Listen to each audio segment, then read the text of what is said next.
Hey there. Tonight, we're not walking in the footsteps of lords or knights. We're moving quietly through the shadows, with the servants who made the castle run while rarely being seen. The scullery maid scrubbing before dawn. The spit boy turning meat until his arms go numb. The laundress with frozen hands. The guard pacing in silence while everyone else sleeps. This is their story. Not one of glory or grandeur, but of relentless work, aching limbs, and quiet strength. 10 lives, 10 days, all under one roof, but in entirely different worlds. If this kind of soft, grounded history helps you unwind, feel free to like the video and subscribe, but only if it truly brings you peace. And drop a comment letting me know where you're listening from and what time it is. I love seeing how far these quiet stories travel. So take a deep breath. Let the fire crackle. Dim the lights. And let's begin. Not with royalty, but with those who served beneath them. Good morning. You're awake. Not because you've had enough sleep. Don't be ridiculous. But because the stone floor you were using as a mattress has successfully leached the last bit of warmth from your body. Also, the cook stepped on you. Twice. That's just how your day begins when you're the lowest ranking life form in a medieval castle. Welcome to the thrilling career of a scullery maid. You are unpaid, unwashed, and largely unnoticed unless someone needs something cleaned or someone else to blame. You sleep beside the hearth because it's the only warm place in the kitchen, and by warm we mean marginally less cold than outside. Your bedding is a burlap sack filled with straw that has seen better decades. It smells like burnt fat, wet wood, and crushed ambition. Your shift, that's your one piece of clothing, is made of coarse, undyed wool that doubles as both pyjamas and uniform. It's been boiled maybe twice this year. Probably once. Possibly never. You rise before the sun. Before the roosters. Before God, it seems. Why? Because everything that needs to happen before the nobles wake, fire, water, bread, cleaning, is your responsibility. Technically not yours alone, but let's be honest, the other girls know how to hide when work is handed out. You haven't learned that trick yet. Or maybe you just weren't born slippery enough. The hearth is dead. The embers have gone cold overnight. That's bad. A scullery without fire is like a knight without armour. Still dangerous, but mostly just pathetic. You shuffle outside into the pitch-black courtyard, barefoot, because your shoes disintegrated last spring, and were repurposed as door insulation. The flagstones are wet and jagged. You gather kindling with hands too numb to feel splinters. Back inside, you crouch by the hearth and begin coaxing flame from damp wood and angry thoughts.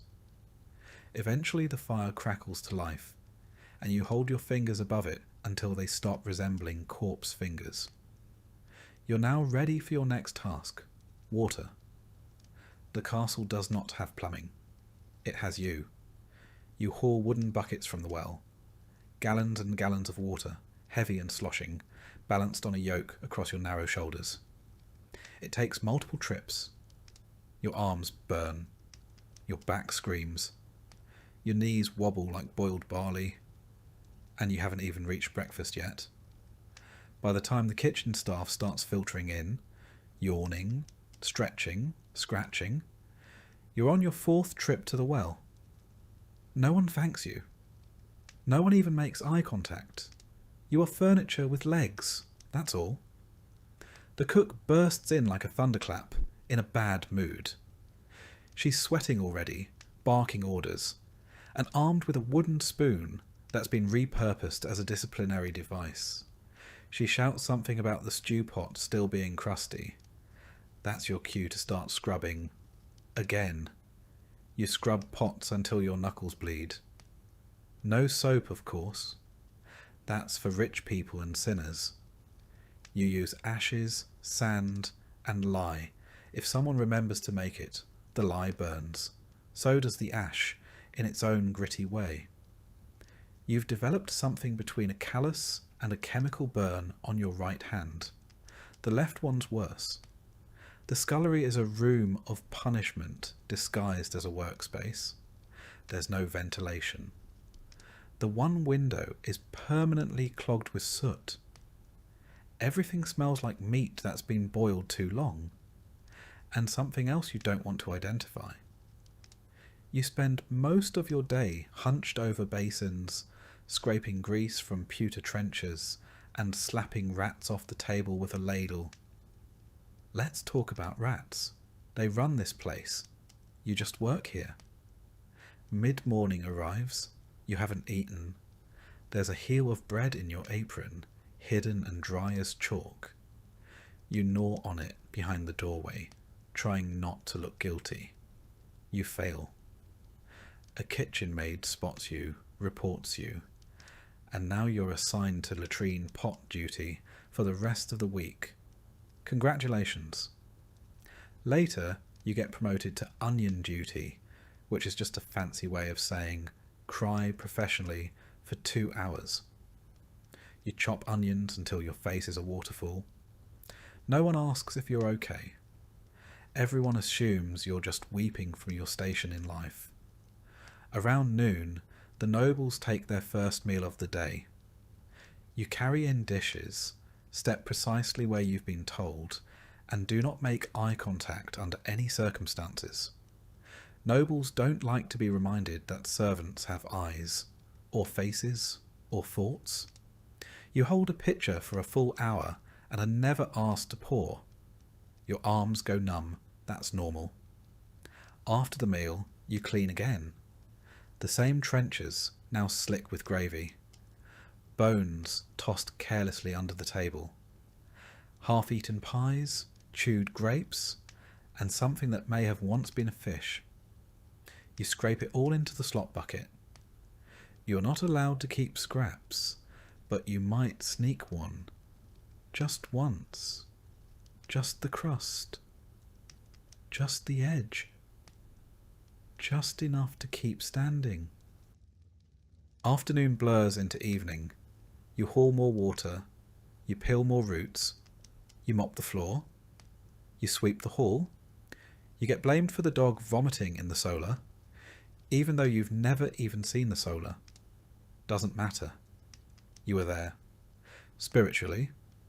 As the sun sets, dinner prep begins. It's louder now. Hotter. The hearth is blazing, smoke filling the rafters. Someone drops a pot. The cook screams. A fire nearly starts. You slap it out with your apron and keep moving. You're allowed to eat again, this time from a shared bowl passed between 5 girls. The stew is mostly liquid. A floating root, a grain of barley, and a suspicious chunk that might be squirrel. Doesn't matter. You eat it. It's food. Finally, dinner is served to the nobles. You stand nearby again, a background character in someone else's pageant. Your feet are soaked. Your back is locked. You haven't spoken in hours except to say, "Yes, cook." "Sorry, cook." Or, "It won't happen again, cook," whether or not you know what happened. Night falls. Dishes again. More scrubbing. Bones stuck to the pan like medieval cement. Your hands are shaking now. Not from cold. From exhaustion. You're dismissed with a grunt. You crawl back to your sack near the hearth. The fire has dimmed to glowing embers. You press close to the stone for warmth. Your tunic is still damp. You smell like smoke, onions, and fatigue. Someone's already asleep beside you. Someone else is crying quietly. You don't ask who. You don't want to know. You lie there for a moment, not asleep, not quite awake, thinking about what came before this. You didn't choose this life. No one chooses to be a scullery maid. You are born into it. Your mother worked in the dairy until her back gave out. Your aunt did laundry until she caught fever from the river. Now it's your turn. You're part of the great medieval inheritance, suffering passed down like a ladle. There's no path up. You don't become a cook. You don't marry the steward. You don't get promoted to lady's maid and learn embroidery under soft candlelight. That's fiction. You grow older. Your hands get worse. Eventually, you're too slow to scrub the pots, and they replace you with someone younger, cheaper, and less likely to fall asleep standing up. So, you pay attention to the little things, the rhythm of the kitchen, the shifting alliances between servants, the unspoken rules of survival. Never correct the cook. Always share the driest part of the bread with the girl who's bleeding. Stay out of the steward's way.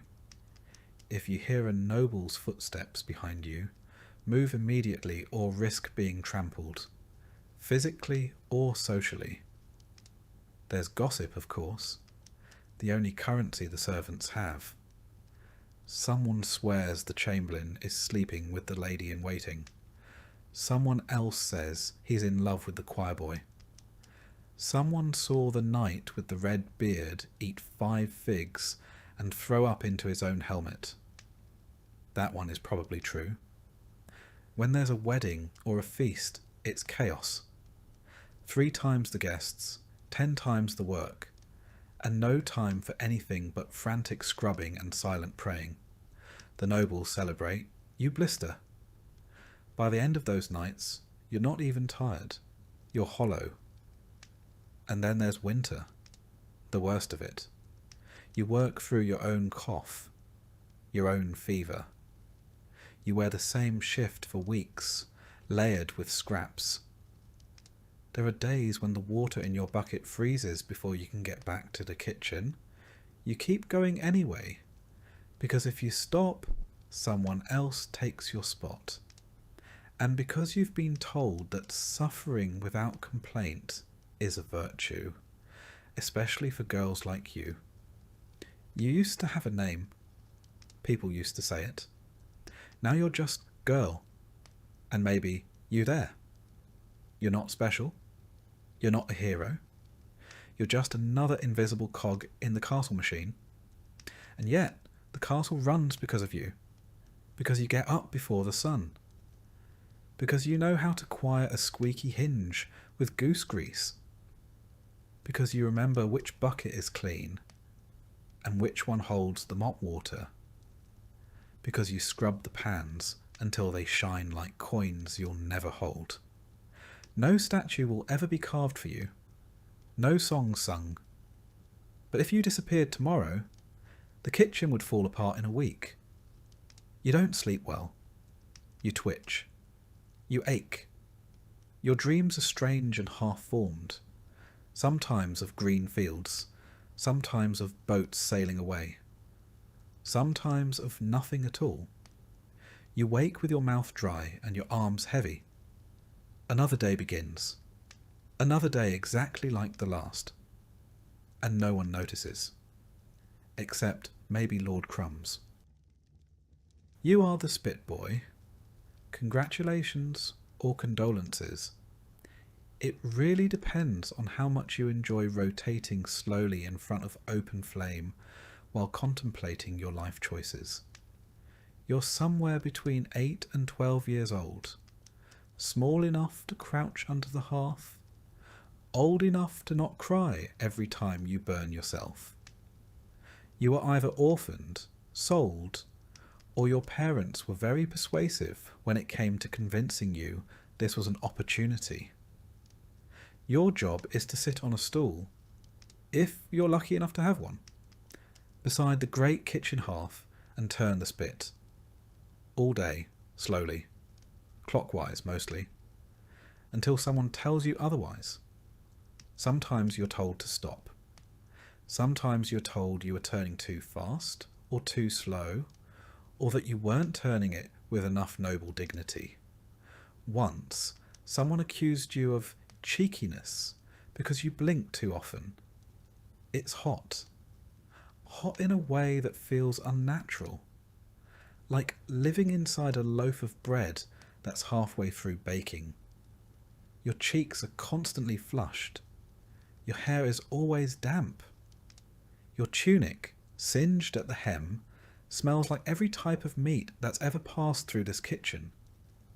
You used to like the smell of roasting duck. Now it gives you migraines. Burns. Constant.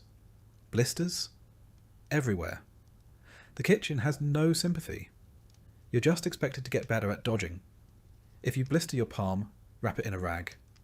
If your eyebrows singe off, grow new ones.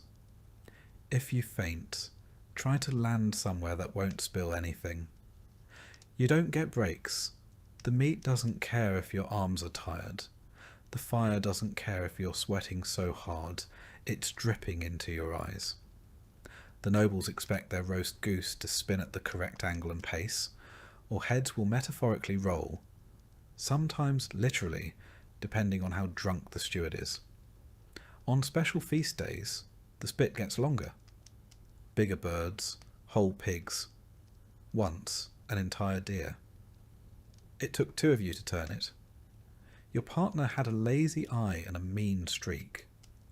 He'd let go of the crank at random intervals, just to watch you panic. You haven't seen him in a while. Rumour has it he's been reassigned to the kennels. You hope the dogs are treating him fairly. You sit for hours in the same position. Your knees go numb. Your back knots up. One time, your foot fell asleep so hard you thought you'd gone lame. The steward called you dramatic and threw a turnip at your head. The kitchen is chaos. Shouting, boiling, clanging. People running into each other with trays of oysters and jugs of wine. You are the eye of the storm. Nobody thanks you. Nobody remembers you. But if that roast comes out uneven, someone will blame the boy who turned it. When the meat is finally declared done, you help pull it off the spit. Carefully. The fat sizzles. The grease drips. If you flinch, you get scolded. If you hesitate, you get slapped. Then it's on to the next roast, or the stew, or the pies, or the boiling cauldron that smells like fermented onions and despair. You don't really know what time it is, ever. Your entire life is firelight and hunger. Sometimes, if you're lucky, someone throws you a bone, literally, not a metaphor. A half-gnawed bone with just enough meat on it to pretend you had lunch. You eat it in the corner with your hands, hunched like a little animal, and then go back to turning. By late afternoon, the fire has turned your cheeks red, and your lips dry and cracked. Your hands are black with soot. You've inhaled so much smoke that you cough like someone 4 times your age. You're still rotating.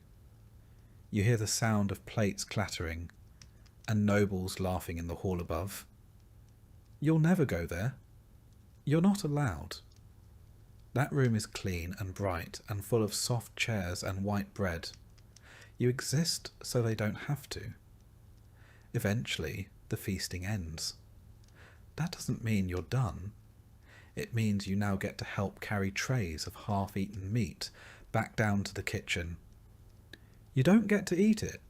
You carry it. You scrape bones into a slop bucket, rinse goblets, and drag the roasting spit into the scullery for cleaning. It's heavy. Your shoulder aches. You pretend you don't feel the blister bursting under your palm. Someone shouts that the Lord wants a roast prepared for his hounds. You start the process all over again. The dogs will eat better than you tonight. Again. It's late now. Your tunic is stuck to your skin. Your hair is stiff with grease. Your hands are shaking, and not just from fatigue, from hunger too. You finally get a bowl of pottage. It's thin, just boiled grain and a few soft turnips. You slurp it down in the corner. You don't talk to anyone. There's nothing to say. Everyone's too tired to pretend they're people. You clean the tools. Dull knives, the spit, the hooks. Everything must be spotless before the steward's rounds. If he finds a smear of fat, you're scrubbing it with your own spit. If you're lucky. If not, you're on floor duty in the Lord's privy the next day. Night settles like smoke. The kitchen quiets. The last pots clatter into place. The cook finally stops yelling. You sit near the dying fire, too sore to lie down, too wired to sleep. A rat crawls past. You don't flinch. You're too tired to care. You think about your old life before the castle. You were a shepherd's son, maybe? Or your parents ran a mill? Maybe they still do. Maybe they forgot you. Or maybe they were just desperate. One less mouth to feed. There's no path out of this. The best you can hope for is that your burns heal properly and that your back doesn't twist too early. If you're lucky, maybe you'll graduate to assistant cook by age 20. If you survive that long. Winter is especially cruel. The castle walls are thick, but the draught still cuts through like a blade. Your station by the hearth should be a blessing. Warmth, light, fire. But it's not warmth. It's exposure. One side of your body roasts, while the other side freezes. You rotate like the meat. A human kebab of fatigue and frostbite. You don't have proper shoes. You wrap your feet in scraps and try not to stand in puddles. When you walk, your knees pop like old door hinges. When you crouch, you wonder if you'll ever uncrouch. There are days your fingers are so stiff from cold and burns you can't tell if you're holding the spit or it's holding you. And your health? You don't have that. Your cough has become part of your personality. Your skin peels from heat rash, then cracks from cold air. You smell constantly of scorched fat, which sounds delicious, but makes people avoid you.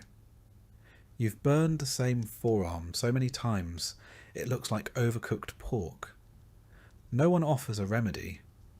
The apothecary is for nobles. You're told to rub it with pig lard and keep turning. The hierarchy in the kitchen is strict. You are beneath the kitchen maids, beneath the butcher's assistant, beneath the boy who fetches eggs. You are the lowest. Even the dog that begs for bones is higher than you. At least it gets scraps. Sometimes the steward nods at you. That's the highlight of your week. You wonder, not often but sometimes, what your life might look like if you ever left. Then you remember, spit boys don't leave. They either grow up to be other kinds of servants, or they don't grow up at all.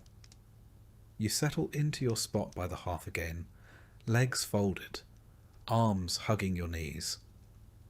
The flames are lower now, but your skin still burns where yesterday's blisters cracked open. You stare into the coals and imagine what it might feel like to be warm without hurting. You don't know. You've never felt that. Outside, snow is falling. Inside, meat is sizzling. And in between them, forgotten and ignored, you keep turning, like you always do. You know how every castle or town needs someone to deal with the human waste? That's you. You're a gong farmer, which is a polite medieval way of saying professional human filth remover. If it goes in the chamber pot, you take it out. If it ends up in the latrine, you get it back out again. You are the bottom of the bottom, scraping the literal cesspit of society. And somehow, it's a real job. One that paid better than some others.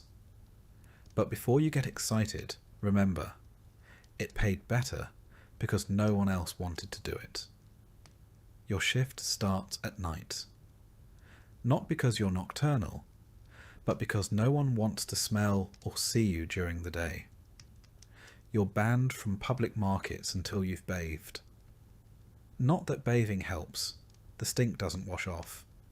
It lives in your pores now. You're the reason people cross the street and pretend they didn't see you.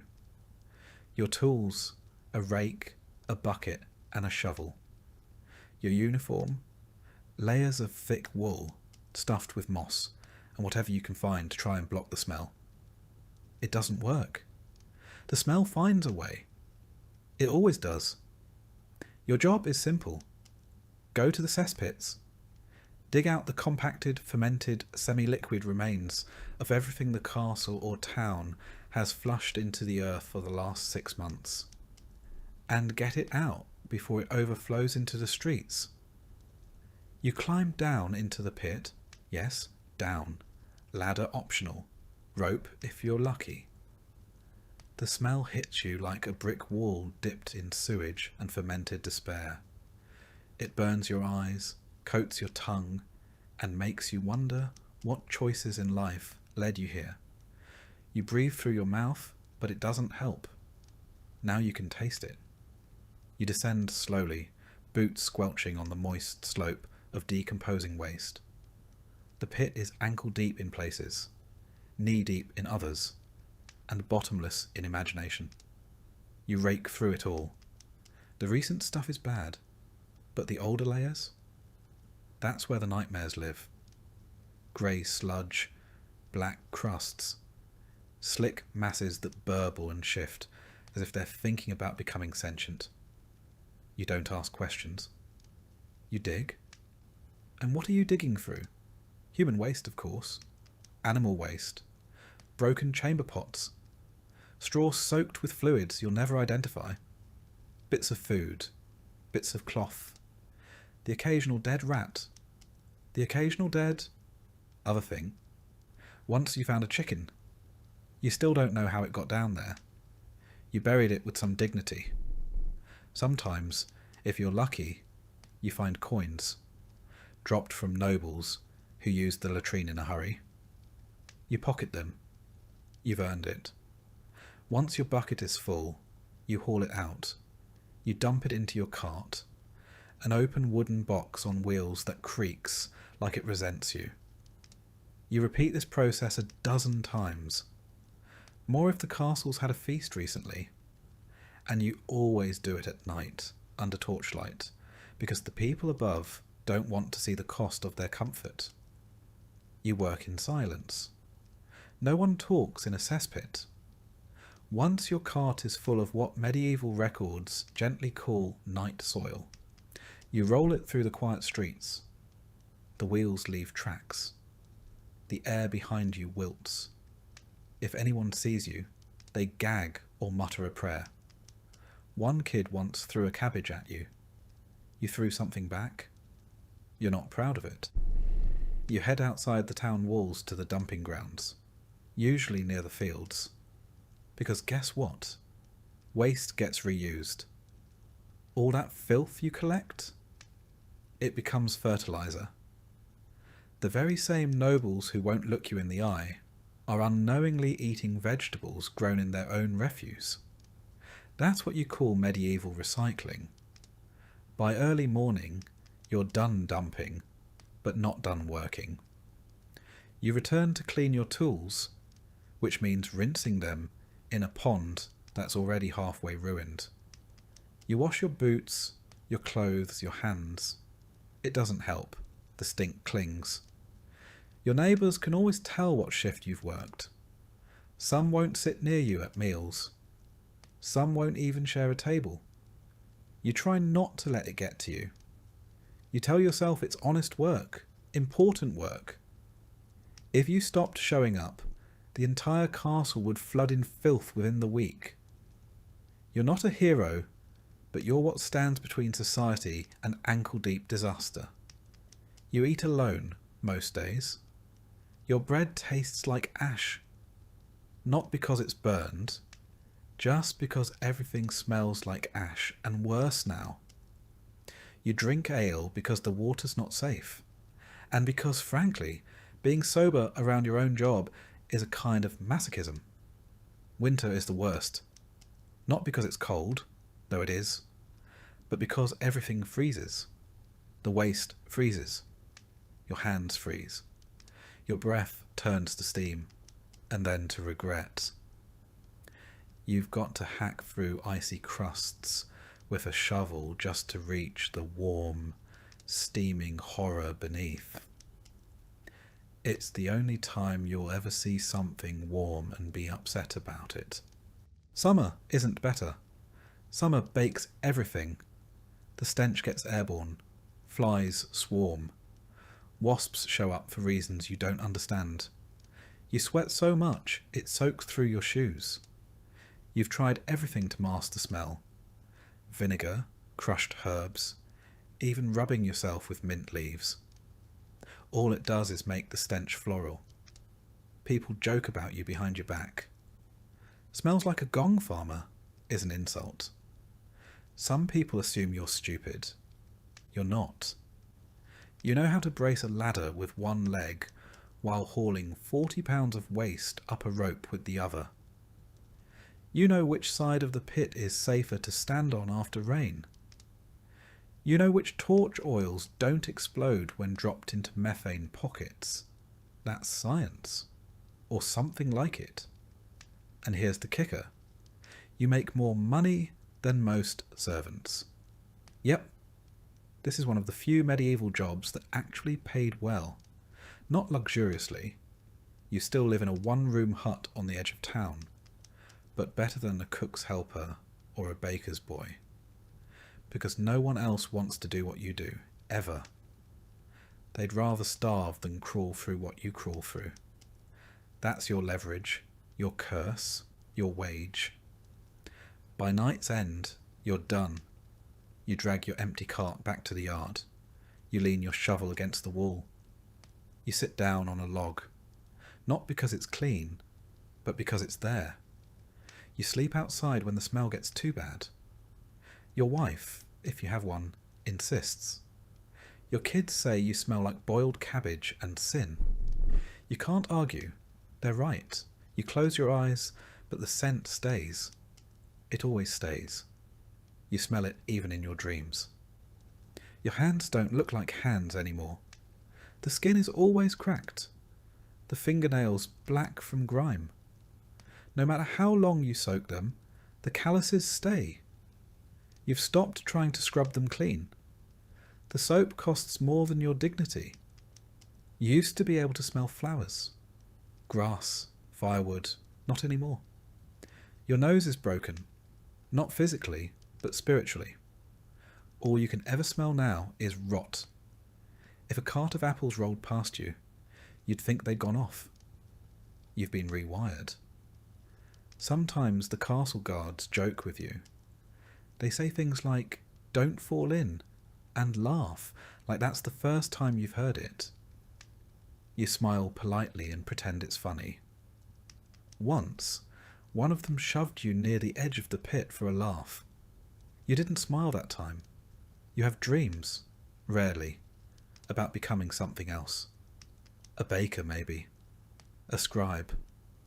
But when you wake up, your hands still smell like last night. And so you rinse your face, adjust your sackcloth tunic, and walk back to the pit. Because even in dreams, someone has to carry the bucket. As the sky turns grey and the roosters begin their song, you haul your last bucket, scrape your last shoe, and exhale into the morning. The castle will wake soon, oblivious. The nobles will relieve themselves into gilded bowls, unaware of what happens after. And you'll vanish into shadow again, like the stink you carry. That's your job, that's your role, that's your day. The gong farmer, cleaner of kingdoms, forgotten by all, remembered only by the flies. You wear shoes. That alone makes you higher in rank than 3/4 of the castle staff. They're stiff leather, curled at the toe, and they squeak when you walk, which is unfortunate, because silence is part of your job. You're the apprentice to the chamberlain, which means you carry ledgers, memorize inventories, and pretend to understand what the words protocol and accountability really mean. You're not noble, of course. Don't get any ideas. You're a servant, but you're a servant with access. You enter rooms others only clean. You witness things most peasants couldn't spell. You fetch parchment, write numbers, and maintain calm when the countess is screaming that her linens smell like goat. Your day begins before the lords rise. You wake in the servants' hall near the good fire, the one not used for cooking rats or heating piss buckets. You splash water on your face, comb your hair with your fingers, and brush your tunic clean with your own sleeve. Presentation matters. First task, candles. You walk the long hallways replacing the stubs with fresh tallow tapers. Beeswax is for the chapel and the great hall only. Everyone else gets the cheap stuff that smells faintly of sheep. As you move from room to room, you know anything out of place. That's your second job, to notice. If the salt cellar is low, you write it down. If the wine stock is 2 casks short, you investigate. If the chamber pot in the guest room is full, you find someone else to deal with it. You delegate downward. It's tradition. The chamberlain is already awake, of course.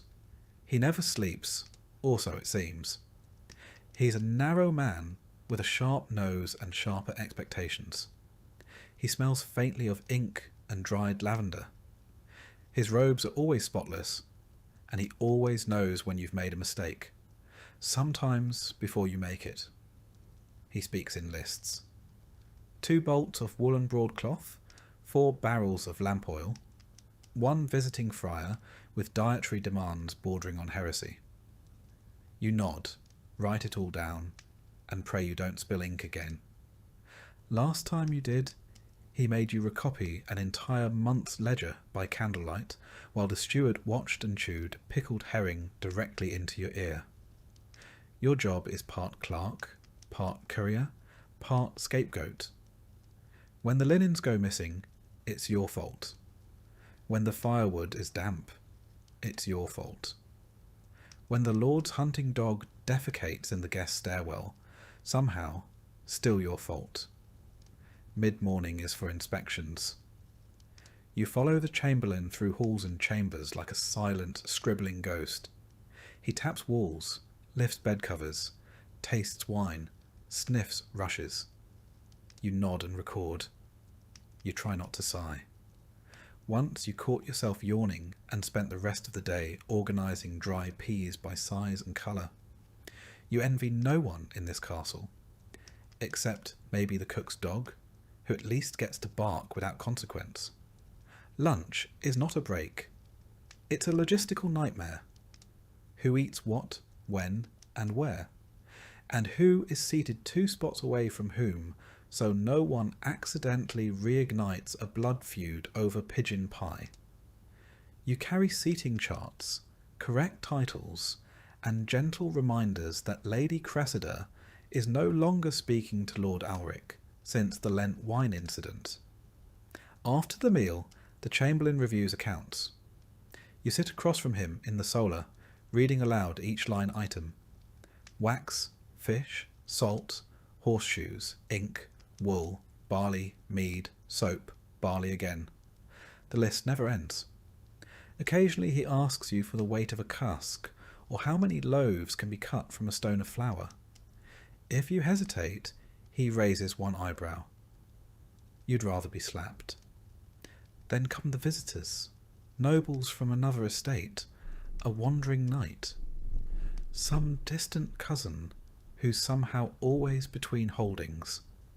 They arrive with trunks and egos and dietary needs. You show them to their chambers and take careful notes on what linens they receive. Not because anyone will thank you, but because someone will absolutely blame you when they vanish. You're also responsible for the castle's keys, or more accurately, for fetching them. The armoury key, the wine cellar key, the upstairs wardrobe key that fits nowhere but is still important. You carry them in a pouch tied tightly to your belt, and you touch them reflexively, like prayer beads. Losing them would be a career-ending scandal, possibly a beating, possibly exile, possibly worse, permanent latrine duty.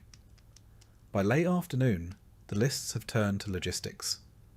A shipment of salted herring is late. A bolt of velvet has gone missing. A priest drank too much and is asleep on the chapel floor. The kitchen is out of vinegar. The stables need more hay.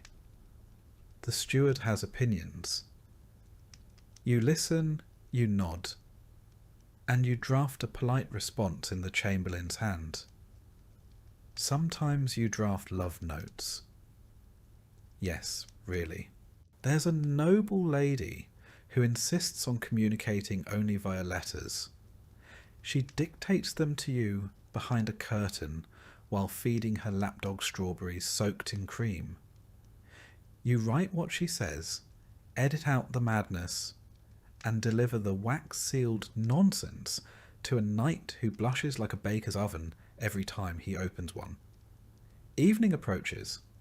Candles again. You pass through the halls with a taper and a snuffer, relighting what's gone out, trimming what's burned too low. The halls are quieter now. The nobles drink, the servants breathe, and you are somewhere in between, not invited to either world, but required in both. You check on the guest rooms again, fluff the rushes, straighten the curtains, ensure that no one has died, spilled wine, or eloped without proper documentation. By now your feet hurt, your head pounds, and your fingers are stained with wax and ink. You haven't eaten since morning, but you won't eat until the chamberlain finishes his supper and dismisses you. Sometimes he forgets. You sit outside his chamber for an hour while he recounts stories from his youth to a bored page boy who probably dreams of becoming a knight. You doze with your chin in your palm and your stomach caving in. Eventually the door opens. You're dismissed with a flick of two fingers. You bow, murmur thanks, and retreat to the servants' quarters. Your bunk is narrow. The fire's out. Someone else has stolen your blanket again. You lie down, still half-dressed, and stare at the ceiling. You wonder if this is what power smells like. Tallow, ink, sweat, and lavender. You used to think working near the nobles would be exciting, that you'd hear secrets, learn how power works. You've heard the secrets, all right, mostly about hemorrhoids, stolen pastries, and who thinks whom is insufferable. As for power, it's just more rules, more ways to fail. The Chamberlain says you're learning discipline. What you're learning is exhaustion. What you're learning is how to be invisible, indispensable, and ignored at the same time. You've become fluent in silence, skilled in being present but forgettable. There's talk of promotion. Maybe one day you'll be assistant to the steward, or manage the cellar books. Maybe. More likely, you'll keep doing this until your back gives out or your eyes go bad from reading numbers by candlelight. There's no pension, just a slower decline, and still you show up, because your work keeps the chaos stitched together, because the castle doesn't run without you, because someone needs to make sure the salt stock matches the winter ration plans, and because if you don't, someone will notice. You drift off to sleep counting barrels in your head. You dream in inventory. You wake when the first bell rings. It's still dark. You stand up, stretch your aching legs, and adjust your squeaky shoes. It's time to relight the candles. And begin again. The other servants tolerate you. Barely. You're not one of them. Not anymore. You wear cleaner clothes. You use words like allocation and inventory. But you're not one of the nobles either. They forget your name even as you light their hearths and refill their inkwells. You exist in the middle, a walking reminder that power trickles down slowly and responsibility floods upward. And still, you show up. Because showing up is what keeps the castle standing. And tomorrow, like today, you'll carry the lists, count the candles, and be blamed for everything that goes wrong. You start your day in a barn that never quite sleeps. The horses stir before the sun rises, snorting clouds of steam into the frozen air, hooves clattering softly in stalls layered with straw and the occasional rat. You are the stable boy. That means you shovel, you brush, you haul, you get kicked, often, but mostly you apologise to creatures that outrank you in both grace and nutrition. You sleep in the hayloft above the main stable, if you can call it sleep. The floorboards are thin, and the horses below never stop shifting. You hear everything. A tail swishing, a hoof stomping, the unmistakable sound of something large defecating very close to your pillow. Your hands are already cracked before dawn. You pull on the same stiff boots, the same sour-smelling tunic, and climb down the ladder. The cold hits you like a slap from God. You start mucking out the stalls. One by one. Shovel, pitch, shovel again. It's not glamorous. It's not even tolerable. But it has to be done before the master of horse arrives, or else you'll spend the morning with a split lip and a lecture on discipline. You work fast, but not too fast. Moving too quickly spooks the horses, and spooked horses are worse than angry nobles. They bite, rear, and crush. You've already broken 2 fingers and once got a hoof to the ribs that left you coughing blood for a week. Still you love them, the animals. They don't lie. They don't yell. They don't pretend to be better than you. The stable smells like hay, manure, sweat, and horse, which is somehow worse and better than anything inside the castle. You don't mind it anymore. You've stopped smelling things the way regular people do. You know the scent of a healthy stallion versus one with colic. You can tell when a horse is nervous just by how it breathes. These animals make more sense than most people. After the stalls are cleared, you fetch feed. Heavy sacks of oats and hay bales stacked high in the loft. You lower them one by one, careful not to twist your back again like last winter. You nearly passed out and the master said, "He's faking it," before throwing a bridle at your head. Feeding is a delicate dance. Some horses are greedy, some are shy. Some will bite your hand if you reach at the wrong moment. You've got scars to prove it. You pat their necks, check their hooves, and whisper nonsense to keep them calm. They know your voice. They trust you more than most nobles ever will. Mid-morning means grooming. You brush, curry, clean hooves, and untangle manes. You pluck burrs, wipe noses, and scoop more dung than you care to count. If the lord is riding, you polish the tack until it gleams. Not because he'll notice, but because the master of horse will. And if anything is amiss, it's your hide that gets tanned, not the leather. Sometimes the nobles bring dogs into the stable. Hunting dogs. Loud, twitchy things with more pedigree than sense. You clean up after them too. No one ever says thank you. When the lord decides to ride, and he always decides last minute, everything changes. The stable turns into a whirlwind. You saddle his best gelding, the one that doesn't like to be touched. You check the straps 3 times. You wipe the bit with a cloth. You make sure the stirrups are exactly how he likes them. Too short, of course. Because fashion over function is eternal. Then you stand aside, quiet and invisible, while he mounts. If the horse fidgets, it's your fault. If he slips in the mud, it's your fault. If he falls and breaks a nail, it's probably still your fault. You'll hear about it for weeks. In the meantime, you fetch fresh water, sweep the yard, and stack more hay. The smell of leather and sweat clings to your skin. Your shoulders ache, your arms throb. You've pulled muscles you didn't know existed and bled in places that shouldn't. You get a break sometimes, but it's not restful. You sit on a stool, sip warm ale from a tin cup, and stare at the dust motes drifting through the air like exhausted ghosts.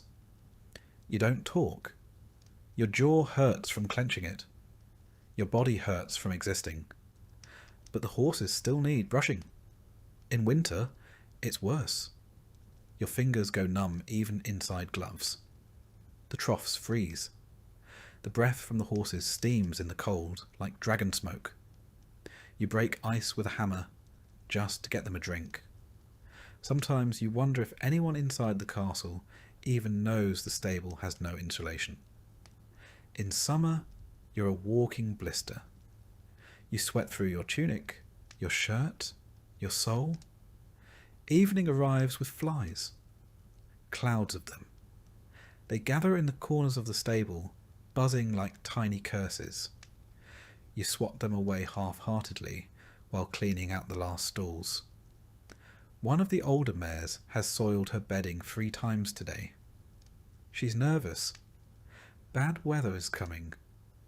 You feel it in your joints, the way the air shifts. You know before the sky even darkens. You sweep again. You rake again. You scrub the troughs with a fistful of straw and an old brush that lost its bristles 2 years ago. No one replaces it. No one notices but you. The master of horse checks in one last time. He grunts if he's pleased. He yells if he's not. You've learned to measure your day in the distance between his voice and your face. You sneak a few carrots from the feed room. One for the grey mare, who doesn't bite. One for the chestnut, who only bites strangers. They nuzzle your hand with soft velvet noses. It's the closest thing to affection you get. When the sun goes down, you climb the ladder to the hayloft again. Your bed is a pile of rags and straw. It smells like mildew and saddle oil. You lie down in your clothes. There's no point undressing. You'll only have to put it all back on in 5 hours. You listen to the horses breathing. You listen to the wind pressing against the wooden slats. You count hoofbeats in your dreams. You'll be up before dawn. Again, no one at court knows your name. They call you boy, even though you're nearly 17, and your back creaks like a drawbridge. When you pass in the halls, they wrinkle their noses. Not because you're rude, but because you smell like a life they don't want to imagine. Still, some nod. The kitchen maid leaves you crusts. The blacksmith grunts a greeting. Once, a knight gave you a silver coin because you calmed his stallion before battle. You still have it. You don't plan to spend it. It's proof that you're not invisible. You're not stupid. You know you won't rise high. There's no ladder from stable boy to steward, no horsebrush that turns into a sword. You're not going to become a knight, not even a squire. But you know animals, and that's something. You know how to wrap a wound, calm a foal, and spot a lame leg before it gets worse. You matter in a quiet way. You've seen what happens to boys who can't take it. They leave, or break, or disappear one night after a whipping. No one asks questions.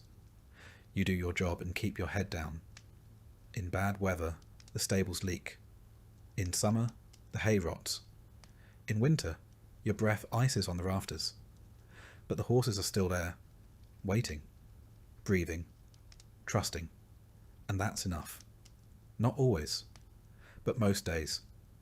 So you close your eyes, listening to the weight of hooves in straw, the creak of wood, and the soft breath of creatures that never judged you.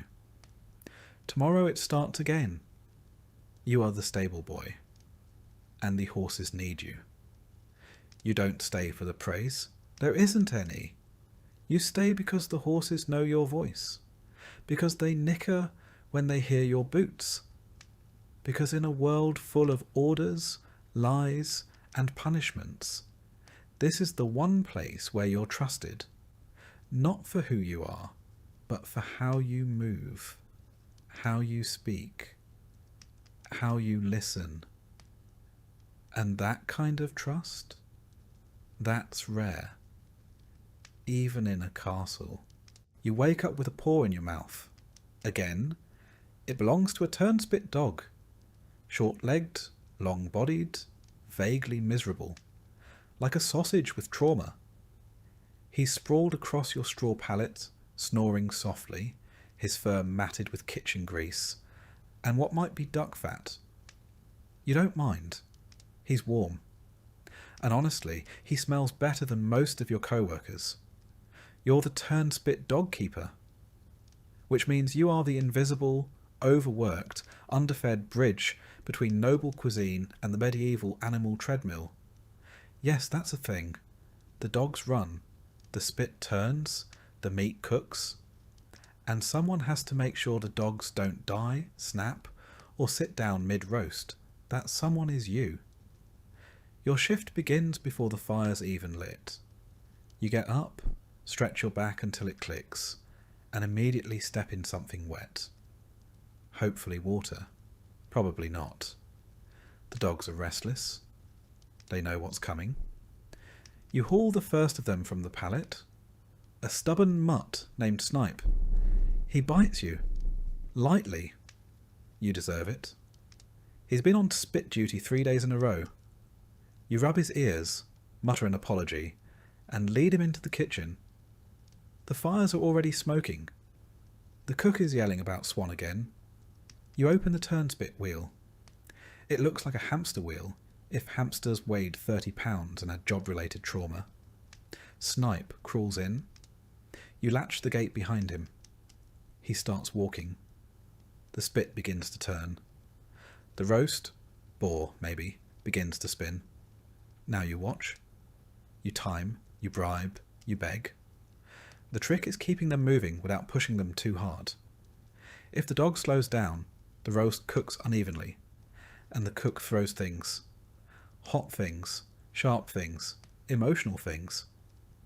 If the dog stops completely, the spit jerks, the meat slips, and you spend the rest of the morning being told that you've ruined Christmas.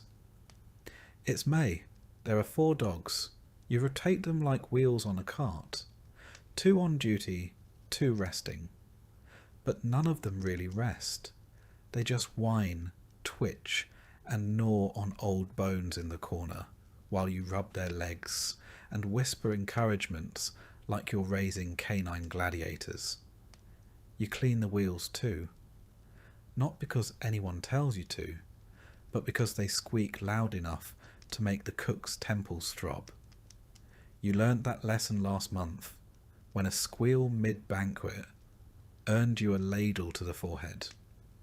Sometimes the Lord himself walks through. He doesn't speak to you, just nods vaguely toward the meat and compliments the earthy flavour. That's your sweat, and probably some dog hair. You're welcome. Feeding the dogs is another gamble. They're not supposed to eat scraps from the noble table, but you do it anyway. No one wants to run on an empty stomach, and dried peas aren't exactly performance fuel. So when no one's looking, you slip them bits of goose fat or crusts soaked in gravy. They love you for it, until one of them bites your thumb off, which almost happened last week. burns are common.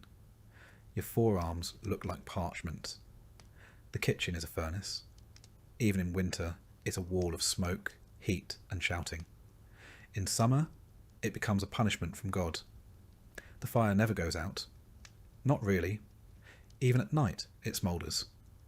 And you sleep nearby, just close enough to be useful, just far enough to be forgotten. You've inhaled so much ash that your snot comes out black. Your cough sounds like a dying bellows. Your eyes are permanently red, which at least hides the tears. You used to think dogs were cheerful, loyal, friendly. Now you know better.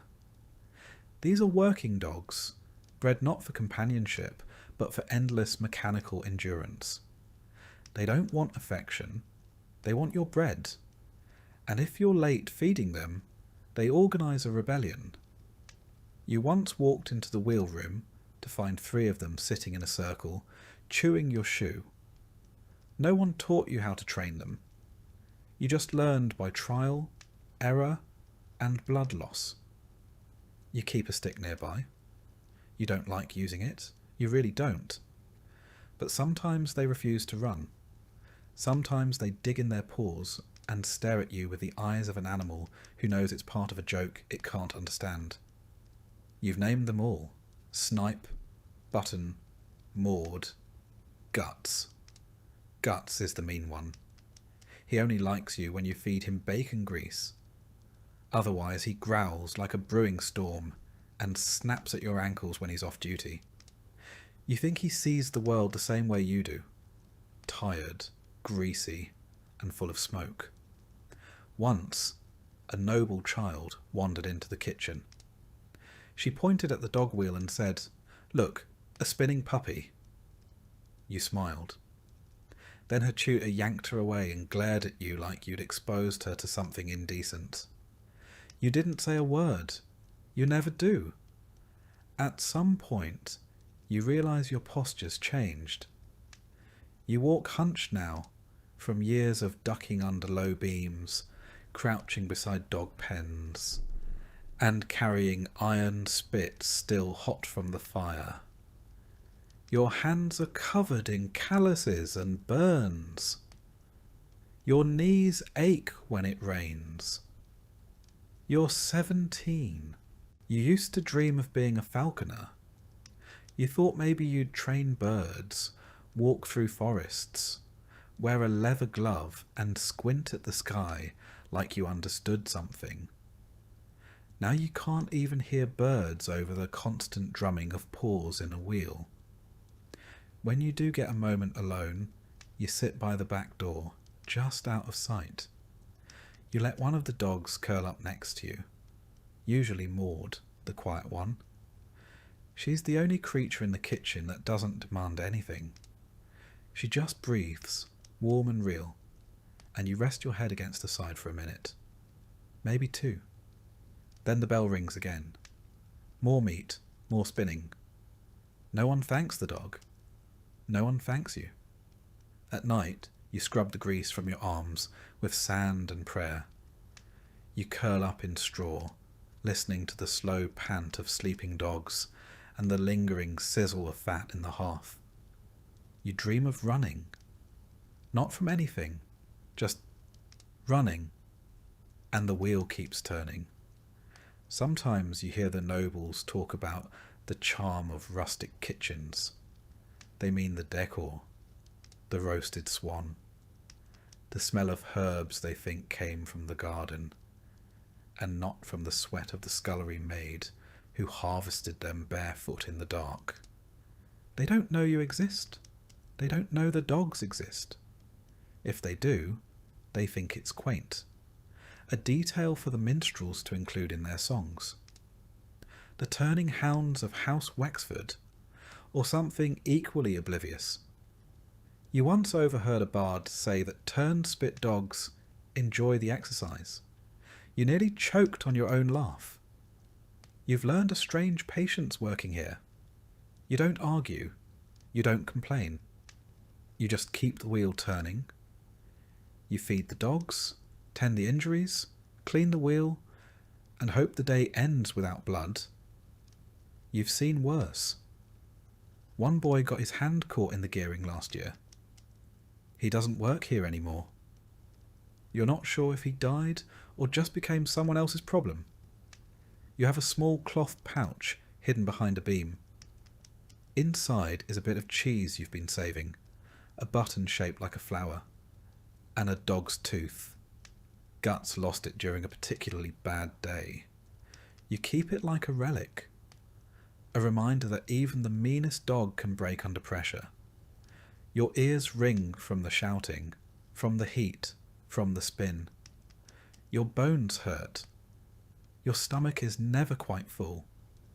But every once in a while, one of the dogs nuzzles your arm after a long run, and in that brief, strange moment, you feel seen. Not by the castle, not by the cook, but by something living. And for now, that's enough. Because in this place, even the smallest kindness, a warm side, a steady breath, a dog that doesn't bite, is worth holding on to. Especially when the fire never goes out and the wheel never stops. You fall asleep to the sound of paws on wood, and wake to the same, as if the night itself is on a spit, slowly turning. You wake well before dawn, in darkness and cold. The castle walls don't hold warmth, not for the likes of you. The embers in the hearth are long dead, and your breath fogs in the air above your rough blanket. You sit up, every joint stiff from yesterday's labour. Your hands are already sore, though you haven't touched water yet. You are the laundress. And that means water, soap, fire, and pain. You dress quietly, pulling on a damp wool kirtle that smells faintly of smoke, tallow, and lye. The apron goes over it, stained and stiff with salt from old sweat and splashes of boiled linen water. You wrap a scarf around your hair, shove your feet into cracked leather shoes, and move like you're already late. Because you are. The castle is mostly asleep as you pass through the cold stone halls, carrying a basket filled with the previous day's laundry. Shirts yellowed with sweat, underthings damp with fear, linen napkins stained with wine or worse. Some of these pieces belong to nobility, and any error, any shrinking, tearing, staining, will be treated as a personal offence. You've seen girls dismissed over a scorched tablecloth. You've nearly been whipped over a missing chemise. In the courtyard, you fill 2 wooden buckets at the well. The pump groans. The water splashes cold and loud in the morning silence. You carry the buckets balanced on a yoke over your shoulders. It digs into your skin with every step. Past the smokehouse, past the scullery, to the yard where the great copper boiling pot waits blackened over yesterday's ashes. You light the fire underneath with trembling hands and flint. By the time the water starts to steam, the air is sharp with smoke and your fingers are red with cold. You mix in a scoop of lye, made from hardwood ash you soaked and filtered last week. The liquid goes cloudy. You stir it with a long wooden paddle, careful not to let it splash. The burns on your arms are still healing from the last time you slipped. With the lye water heating, you sort the laundry. Coarse linens in one pile, fine ones in another. The lord's shirts and the ladies' undergarments are treated with reverence, not for what they are, but for what happens to you if they're returned imperfect. Woolens stay separate. You don't boil wool. You've seen a full cloak reduced to the size of a doll's coat in one careless afternoon. You begin with the soak. Linens go into the hot, lye-laced water and are stirred gently to loosen the stains and stench. Then comes the scrubbing. At a flat stone slab near the well, you kneel and press a servant's tunic down hard against the rock. You rub soap into the fabric, black soap, made of tallow and lye, harsh on the cloth and worse on your hands. You scrub it in strokes, knuckles whitening. The stone is rough and the cloth is heavy, waterlogged and stubborn. When you dunk it into a barrel to rinse, the water clouds instantly. You smile faintly. Progress. The rinse water is cold. So cold your fingers go numb within minutes. You work anyway, switching hands, clenching them to keep the blood moving. Every now and then, you blow on your fingers and flex your wrists, but it barely helps. You think of other women, the scullery maid, the wood carrier, and know they're cold too. It doesn't make you feel better. It just reminds you you're not alone. Once the worst of the dirt is out, you haul the linens to the stream that runs behind the outer wall. There, in the shallows, you beat the larger items, sheets, tablecloths, with a wooden paddle. You swing and smack and swing again, the water splashing up your sleeves. Every blow knocks out dirt. Every splash soaks your skin. You can barely feel your knees in the mud.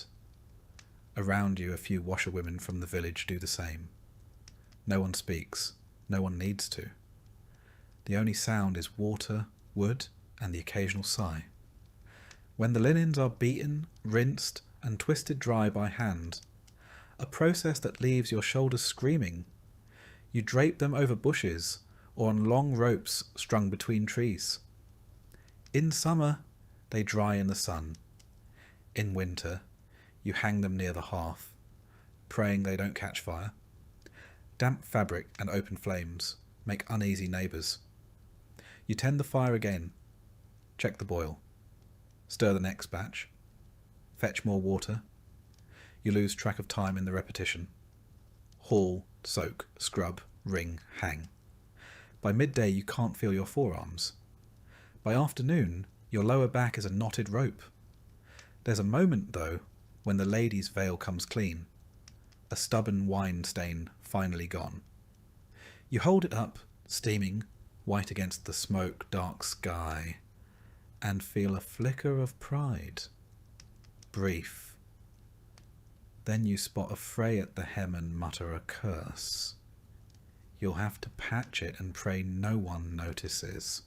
When all is hung and steaming gently in the afternoon wind, you sit for a moment on an upturned bucket, just to breathe. You tear a bit of crust from the pocket of your apron.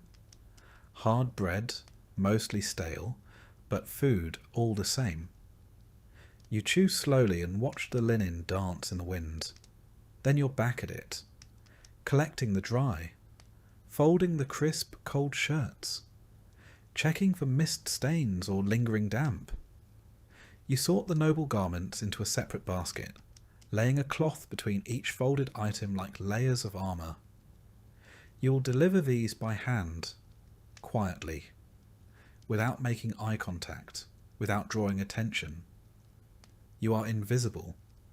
You must stay that way. At the kitchen door, you exchange a nod with the scullery maid, who smells like fish and onions and exhaustion. Inside, the cook shouts something about missing cloths. You wordlessly pass her a folded bundle of kitchen rags. She grunts her thanks. You leave before she can remember your name. The last stop is the Lord Solar. You knock. A servant answers. You hand him the basket with a practised bow. He doesn't thank you. He closes the door. Your hands are raw. Your neck aches. Your back feels twisted. But nothing is stained. Nothing is missing. That means today was good. You return to the laundry yard to put out the fire, empty the tubs, and rinse the soapstones. A sheet has blown loose and lies half in the mud. You grab it before anyone sees. It's only a little dirty. You'll wash it again tomorrow. You don't complain. There's no point. At last, just as the sun begins to set behind the battlements, you sit again, this time longer. You hold your hands out, toward the fading warmth of the fire, and feel the pain pulse back into them. Your nails are chipped. Your fingertips are peeling. But they still work. In your apron pocket, you carry a scrap of linen, a torn piece from a ruined towel. You've been sewing it into a handkerchief in quiet moments. There's no time for that tonight, but just knowing it's there gives you something that belongs only to you. You eat in the servants' hall, pottage, bread, warm ale. You eat quickly, quietly, eyes low. Then you return to your pallet near the chimney. Your shift is over. Tomorrow will be the same. Water, soap, fire and pain. But tonight you sleep. When all is hung and steaming gently in the afternoon wind, you sit for a moment on an upturned bucket, just to breathe. You tear a bit of crust from the pocket of your apron. Hard bread, mostly stale, but food all the same. You chew slowly and watch the linen dance in the wind. Then you're back at it, collecting the dry, folding the crisp, cold shirts, checking for mist stains or lingering damp. You sort the noble garments into a separate basket, laying a cloth between each folded item like layers of armour. You will deliver these by hand, quietly, without making eye contact, without drawing attention. You are invisible. You must stay that way. At the kitchen door, you exchange a nod with the scullery maid, who smells like fish and onions and exhaustion. Inside, the cook shouts something about missing cloths. You wordlessly pass her a folded bundle of kitchen rags. She grunts her thanks. You leave before she can remember your name. The last stop is the Lord Solar. You knock. A servant answers. You hand him the basket with a practised bow. He doesn't thank you. He closes the door. Your hands are raw. Your neck aches. Your back feels twisted. But nothing is stained. Nothing is missing. That means today was good. You return to the laundry yard to put out the fire, empty the tubs, and rinse the soapstones. A sheet has blown loose and lies half in the mud. You grab it before anyone sees. It's only a little dirty. You'll wash it again tomorrow. You don't complain. There's no point. At last, just as the sun begins to set behind the battlements, you sit again, this time longer. You hold your hands out toward the fading warmth of the fire, and feel the pain pulse back into them. Your nails are chipped. Your fingertips are peeling. But they still work. In your apron pocket, you carry a scrap of linen, a torn piece from a ruined towel. You've been sewing it into a handkerchief in quiet moments. There's no time for that tonight, but just knowing it's there gives you something that belongs only to you. You eat in the servants' hall, pottage, bread, warm ale. You eat quickly, quietly, eyes low. Then you return to your pallet near the chimney. Your shift is over. Tomorrow will be the same. Water, soap, fire and pain. But tonight you sleep. You've seen this before. If she rolls too much, she could twist something inside. You throw open the store and grab her halter. She thrashes, nearly catches your leg, but you hold on.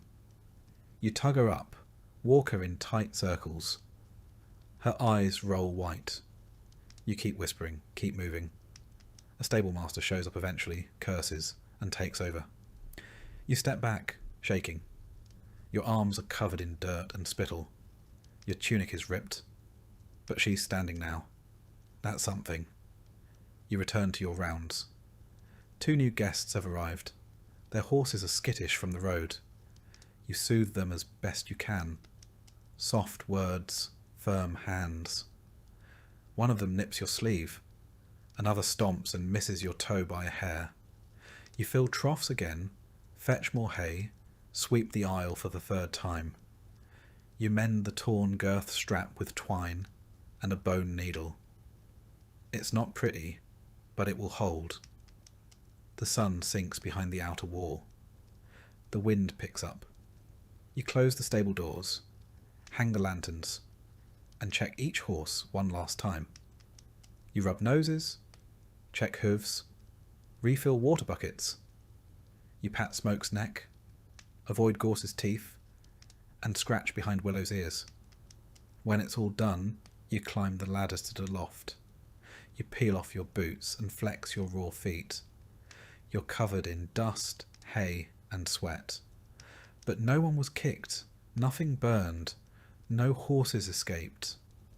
That makes it a good day. You eat a second meal in the loft, some cheese you traded a favour for, and a hunk of onion bread too hard for the kitchen to keep. You chew slowly, legs tucked beneath you for warmth. Outside, the castle glows faintly with torchlight. Laughter floats from the great hall. Somewhere, a minstrel plucks a lute string.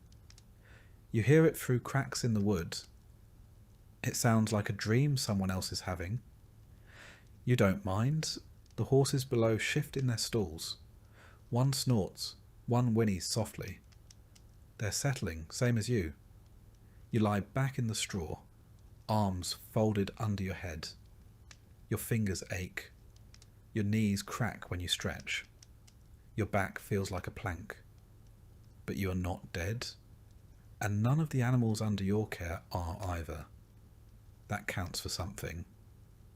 You think about the stories they tell, about knights, kings, tournaments.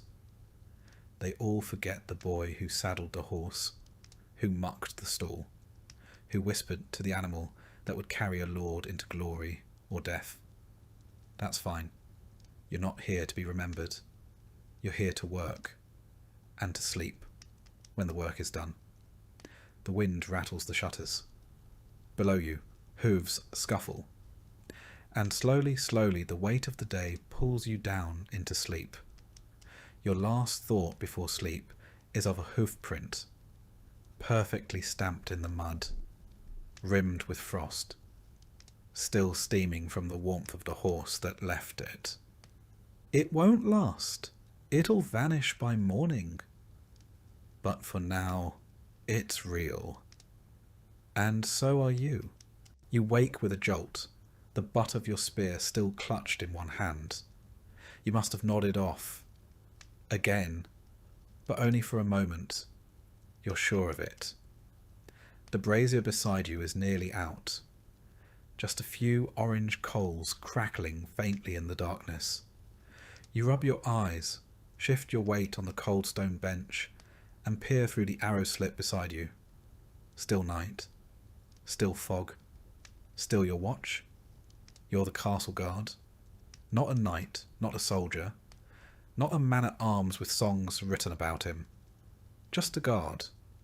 You stand, you wait, you freeze. And if something goes wrong, you're the first to die. It's your second night shift this week, and your knees already ache. You roll your shoulder, feel the bruise from yesterday's training drill. A wooden blade slammed into your side hard enough to rattle your ribs. The sergeant called it a learning moment. You called it something else, silently. Your job is simple. Watch the gate. Watch the wall. Walk the perimeter when the bell strikes the hour. Report anything strange. And don't fall asleep.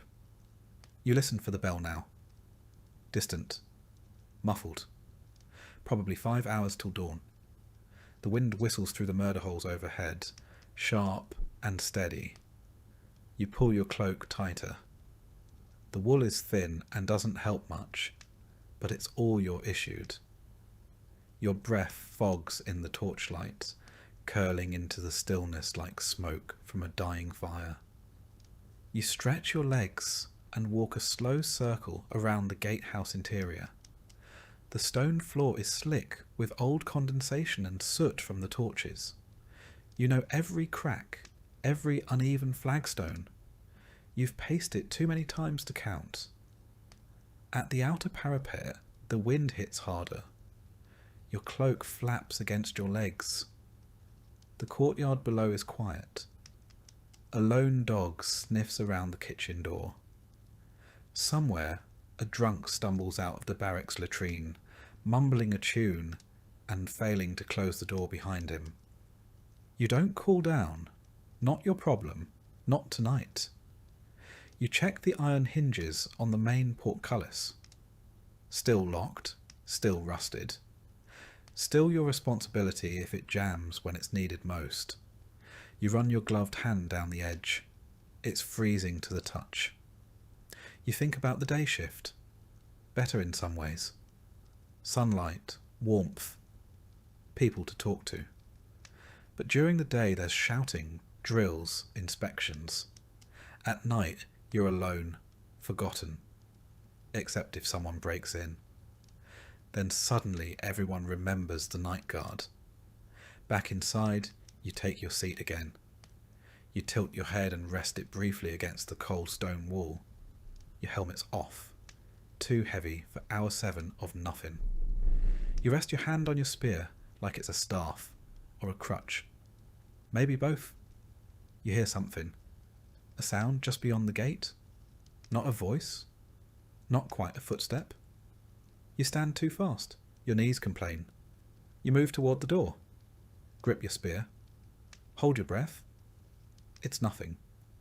A bird, maybe. Or the gate settling in the frost. You wait a few moments longer, then exhale slowly and return to your post. False alarm. You're jumpy tonight. Can't afford not to be. You sit again, slowly. Your joints creak like a drawbridge. You pull a strip of dried meat from your pouch. Cold, hard, a bit of gristle stuck to the edge. You chew slowly, jaw aching. This is dinner. Once, a noble boy sneered at your meal as he passed. He had a pastry in one hand and a silk handkerchief in the other. You didn't say anything. You just kept chewing. That's what guards do. Keep chewing. Keep watching. Keep standing. Until they don't. You remember your first winter watch. Toes numb for days. Fingers purple. Skin cracked and bleeding. You learned the trick of wrapping wool inside your boots, layering grease cloth under your gloves. It helped. A little. Midnight bells toll. You stand and make your round. From the eastern tower to the west, past the armoury, past the chapel. You pause there. Light flickers in the chapel window. The priest must be praying again. He never sleeps either. You climb to the wall walk and scan the woods beyond the outer bailey. Black trees sway in a sea of mist. The moon casts a pale stripe across the fields. You see no movement. You see everything. You think of your mother's farm, of harvest moons and cider, and wonder if she's still there. You hope she is. You make it back to your post just as the brazier dies completely. You don't bother relighting it. The cold keeps you awake better anyway. Sometime after the last bell, the captain arrives. His boots echo on the stone as he enters. He doesn't speak at first, just looks you over, checks the ledger, taps the pike rack once with the butt of his halberd. Still breathing? He asks. Barely, you answer. He grunts, then passes by without further word. He never says, "Good work." You're not here for praise. You're here because someone has to be. He leaves. You stretch once more, rotating your shoulder. The fog is lifting. The sky to the east is beginning to pale. Soon the bells will ring for morning prayer, and your shift will end. The day guards will arrive, loud, well-rested, and freshly shaven. You'll nod, hand off your spear, and disappear back into silence. You descend the tower steps and make your way to the barracks. Your cot is rough. The blanket smells of mildew and smoke, but it's yours. You peel off your cloak, Set your boots beside the bed and sit a long moment before lying down. As your eyes begin to close, you hear the castle come alive, shouting in the yard, buckets clanking, the cook's voice barking orders. You've earned your sleep, but you know you'll be back tonight. The castle doesn't guard itself. There was a time last year, you still remember it, when bandits tried to storm the gate. Not many, just 6 or 7 desperate men, starving, drunk on stolen wine. They came after midnight, thinking the wall guards were asleep. You weren't. You sounded the bell. You shouted. You held the gate while others armed themselves. One of them, a tall one with an axe, almost made it to the portcullis. You caught him with a spear thrust through the ribs. He collapsed at your feet, died gurgling in the dirt. You didn't sleep for 3 nights after that, but no one thanked you. The steward sent down an extra crust of bread. The sergeant nodded once, said, "You did your job." That was it. You did sleep eventually. And when the bruises faded and the frostbite healed, you were posted right back on the gate, because now they trusted you to stay awake. That was your reward. You shift your weight again, bones grinding. Your hip has a knot in it from years of leaning on stone. You ignore it. You've gotten used to ignoring things. Hunger, cold, the sneers of nobles, the fear of being the first to die if anything truly bad happens. And yet, despite everything, there's pride. Not the kind people toast in halls, but the kind that keeps your back straight when no one is watching. You keep the castle safe. That matters, even if no one sees it. You adjust your gear one last time before bed. The leather straps of your jerkin are cracked, the iron studs dulled from years of wear. Your helmet, dented at the rim, hangs beside your bunk. You should replace it. You won't. It still works. Around you the other guards breathe deep in sleep. Some snore. One twitches as if fighting in his dreams. You envy them. They've done their part. Now they rest. You lie on your side and stare at the wall. The mortar lines look like roads on a map, winding and uncertain. You trace them with your eyes until they blur. Somewhere above, in the solar, nobles stretch in feather beds. Below them, you sleep with a knife under your pillow and your cloak wrapped around your feet. And still, if something were to go wrong in the dead of night, it would be you they send first. Because that's what castle guards are for. You close your eyes, and for a few precious hours you don't have to watch anything. You rise in silence. It's not that anyone is asleep near you, it's that they're all long gone. The scullery maid is curled up by the hearth. The stable boy has vanished into straw. The cook's snores echo faintly through the kitchens. But your work begins now. In the hollow hours no one else wants, you are the night watchwoman. You're not a guard exactly. You don't wear armour. You don't carry a sword. But you walk the halls with a lantern in one hand and a key ring in the other. And if something catches fire, if someone cries out, or if something moves that shouldn't, it's your problem. You wear soft shoes, patched and tied with scraps of cloth. You move without echo, that's the rule. Your dress is wool, thick and plain, with extra layers underneath, because the corridors at night are cold enough to crack teeth. Your lantern clicks once as you light it. The tallow candle flickers, casting long shadows across stone. You check the nursery first. 2 noble children, sleeping fitfully beneath embroidered quilts. You don't know their names. You know when they have fevers, though. You know which one wets the bed. You straighten the blanket and leave without a sound. Next, the Hall of Tapestries. Grand scenes of battles and blood and glory. You pass them slowly, your flame dancing in the glassy eyes of long-dead knights. Something creaks behind you. You don't turn around. Just keep walking. You're not paid to be scared. You pass the library next. It's locked, but you check the door anyway. The last time it was left open, rats chewed through a manuscript, and the steward barked about it for a week. You jiggle the handle. Firm, you move on. The chapel is quiet. A votive candle still burns at the altar. You pause to snuff it, not out of irreverence, but caution. Last winter, a stray ember nearly caught the drapes. You touch the iron candlestick to make sure it's cold, then continue. You climb a narrow stairway, lantern held high. Your legs ache. This is your third round tonight, and the castle isn't small.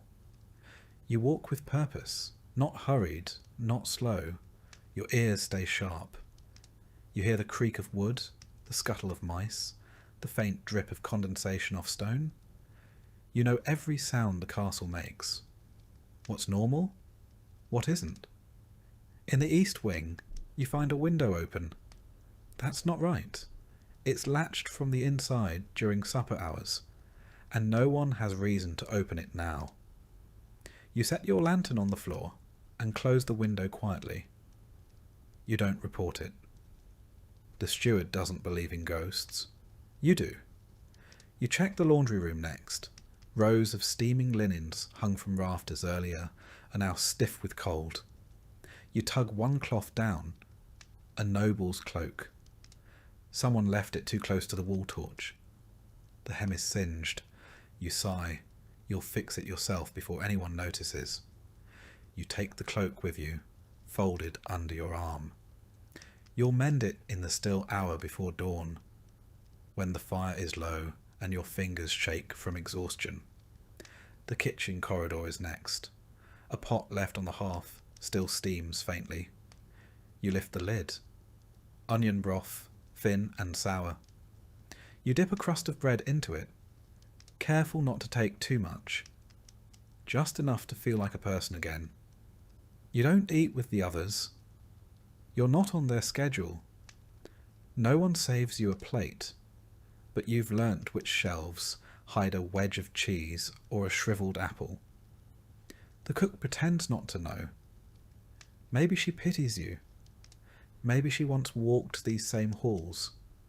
You check the stair to the Lord's Solar. You do not go up. You're not permitted. That's where the other world lives. The world with feather beds and warmed slippers and voices that ring with command. You just watch it from below. You head toward the servant dormitory. A baby cries behind one door. You knock gently. A mother opens, bleary-eyed.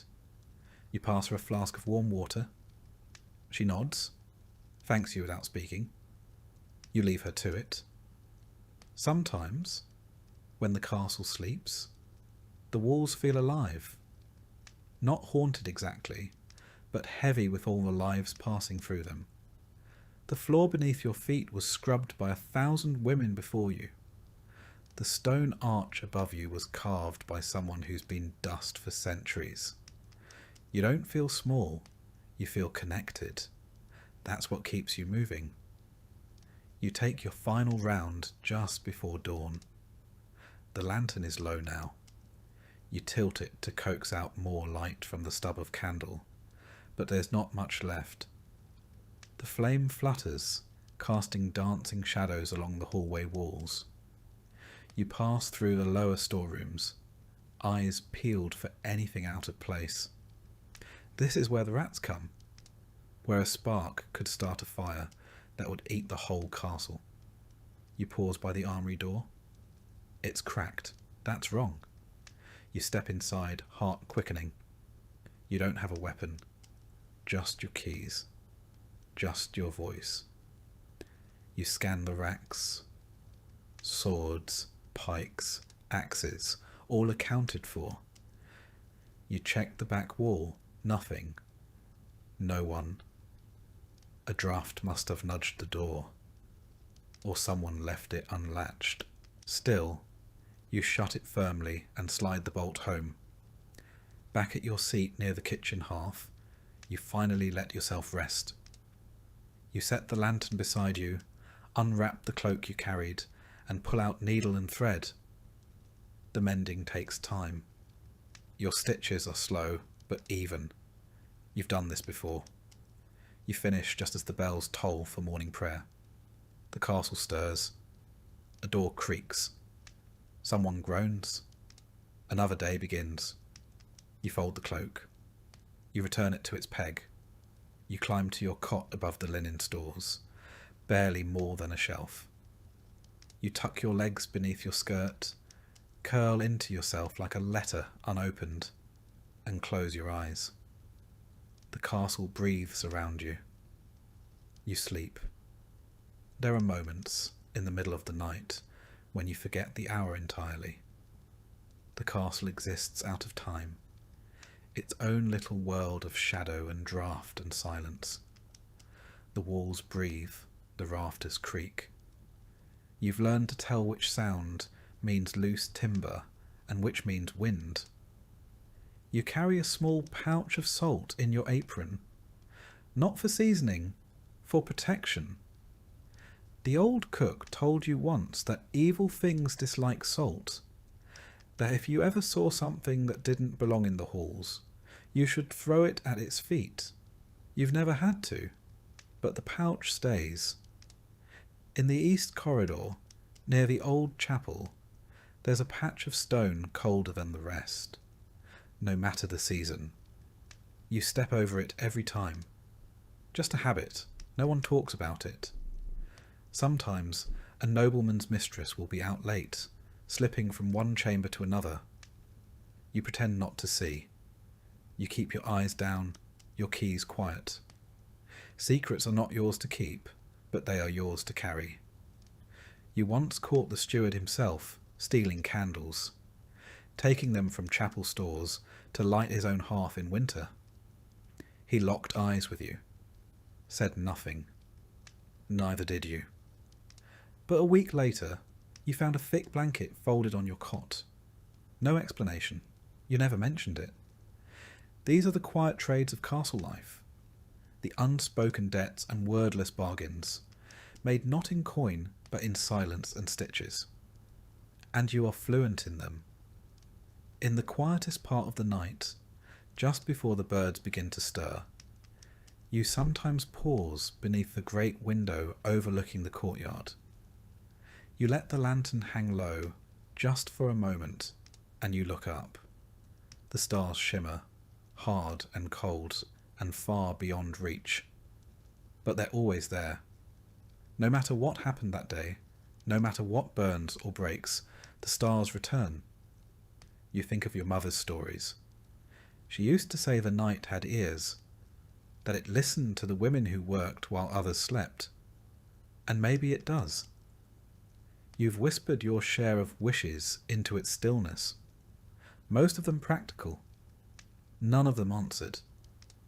Still, the watching comforts you. You take a slow breath, stretch your aching arms, and begin walking again.